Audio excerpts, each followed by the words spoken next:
151, send medical, and 110. I need a 4th entry. I got a female down in the garage.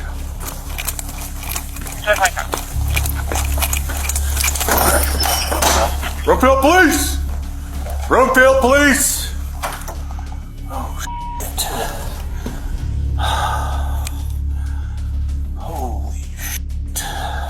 It all began with a simple welfare check request by Crystal Krug's husband. A call that would lead to a horrific nightmare.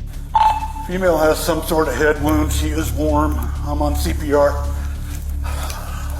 Hello, ma'am. I need you to stay out, please.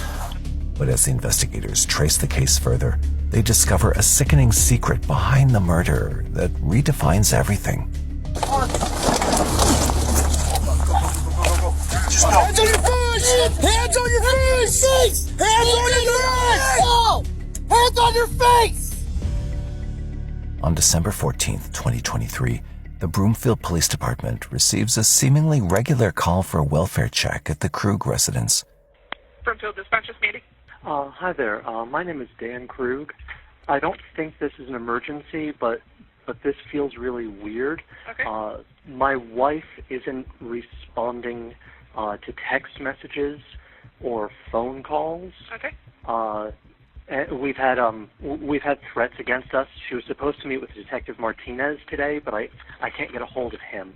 Can I get either someone in the house to check in with Martinez, or maybe both, maybe a wellness check at the house? Yeah. Soon after the request comes in, an officer arrives at the Krug residence at 12:28 p.m. to conduct a welfare check. But he isn't prepared for the unimaginable horror that awaits him, something that would haunt everyone involved. Oh, shit. Holy shit.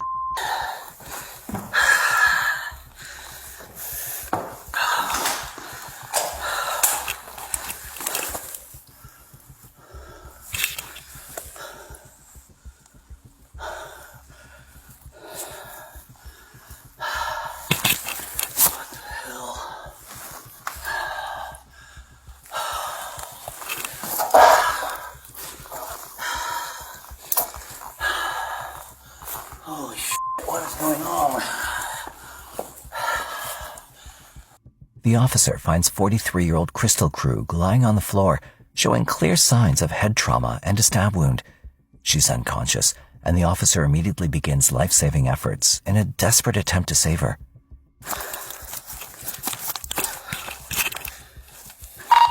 151. Female has some sort of head wound. She is warm. I'm on CPR. Copy. Starting CPR at 12:29.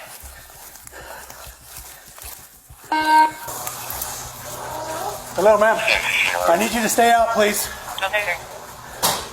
She's got a head wound. I don't know if it's from falling or something else, but probably falling, but I don't know, man. It's a good one. Husband said there was a stalker threatening to kidnap her, so I don't know. Can I go to find Detective Sergeant? No, she's unresponsive. Despite the officer's relentless efforts, Crystal can't be saved and is pronounced dead at the scene. With the unclear circumstances surrounding her death, detectives quickly launched an investigation to uncover what really happened. But little did they know that it would unveil far darker truths than anyone expected. The detectives already have information about Crystal being stalked from her husband's initial call, and now they suspect this mystery man may also be behind her cold-blooded murder.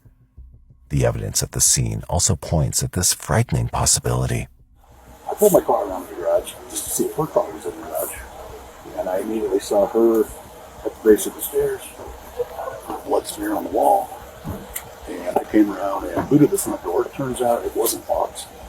There's also a piece of masking tape over the ring camera, almost like somebody approached from the side and taped it. Okay. And then maybe she opened the door for somebody. First thing I noticed was an obvious head wound. With no clear suspect in sight, back inside the home, officers continue their search for any possible clues. Unaware of the intruder's identity and motive, and with the individual still at large, they fear he could strike again. Broomfield Police, anybody inside, make yourself known. One coming in the front door. We got you, man. Just here. Brookfield Police, anybody inside? Brookfield Police, third and final warning, anybody inside? Hey, hand me that, all right, move up to, you got the stairs, Walter? All right, cool. I'm gonna move into the kitchen. Yeah, just find out the jump stairs. I got a couple rooms to the left over here. Let me know when you're coming around. The RP said there was a stalker threatening kidnapping, so just heads up on that. You got my left? Brookfield Police. Clear here, coming out. I don't know what that other door is. You go one way, I got the other. You guys take the open door. Five doors. Okay. Open door all sides, man. I'm going straight. Another one on the left. While detectives search the house, Crystal's family is informed of the tragic news. When her husband Daniel arrives at the scene, his reaction is truly heartbreaking.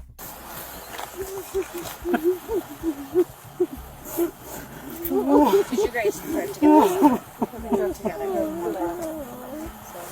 Just hours earlier, he'd made the call for a welfare check, hoping to find his wife safe and sound.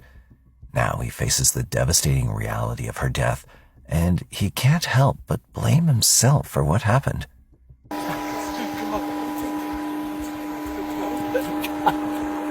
I didn't protect her. I was the person who protect her. Meanwhile, detectives don't find anyone else inside the house, which means the killer had already fled by the time they arrived. Now they have only one lead and possible suspect, Crystal's stalker. They need to move swiftly to identify and find him before he has a chance to vanish, but nothing's going to be as simple as it seems. Her husband said there was a dude who's been stalking her and threatened to kidnap her. Where's this and dude Martinez from? was involved, and Martinez just said, hey, this is a Jim big or old... something? I don't know, dude. I don't know the history on that part. Martinez does, though, and he said he's coming in, so... Okay. Investigators also find partial DNA on her neck, later determined to be from an unknown individual, further supporting the suspicion that she may have been targeted. They also discover CCTV cameras around the house, raising the possibility that the killer may have been caught on video. Without the means to analyze the footage on site, investigators send it for forensic review, and for now, they focus on their most promising lead. To follow up, investigators review the existing evidence and revisit all prior reports Crystal had made about her stalker, and very soon they found the name of her possible killer. Hi there. I need to report threatening emails and phone calls from a stalking ex, and just didn't know. Yeah, what's his name? His name is Jack Anthony Holland. He goes by Anthony Holland. This is your ex? Yes. Okay. Then he's threatening violence against you and your family, correct? Correct. And then what is the frequency of these messages? Is it like every couple minutes, every couple hours, once a day? That's fair. Infrequent, but it's these periodic things. Right. Prior to that, it's like every few years he does something if he finds me. I've never given him my email address. I've never given him my phone number. He's clearly looked me up. Right, okay. She sounded terrified by what she was experiencing, prompting officers to call her into the station for a detailed interview. The details she'd reveal only deepen the mystery. On the 7th of November 2023, just 3 weeks before her murder, Crystal came in and described the disturbing situation she'd been facing. Anything that I had interactions before, I have never dealt with like this kind of level in like a online version, and I think to myself of like advice that I give to my kids, I'm like, watch out for online people, and I'm like, this is exhausting. Yeah. Intention to make your life miserable and cause disruption and yes. some sort of emotional turmoil is yes. exactly what he's going for. Yes. My husband even saw all these messages, right? Because I'm like, oh my God, this guy's a hot mess. And he even thinks it was before. I'm like, oh, I don't know. I feel like it was around the time because I had to like back up where I was. She then tells the detective how he went from acting strangely to being an outright life-threatening presence in her life.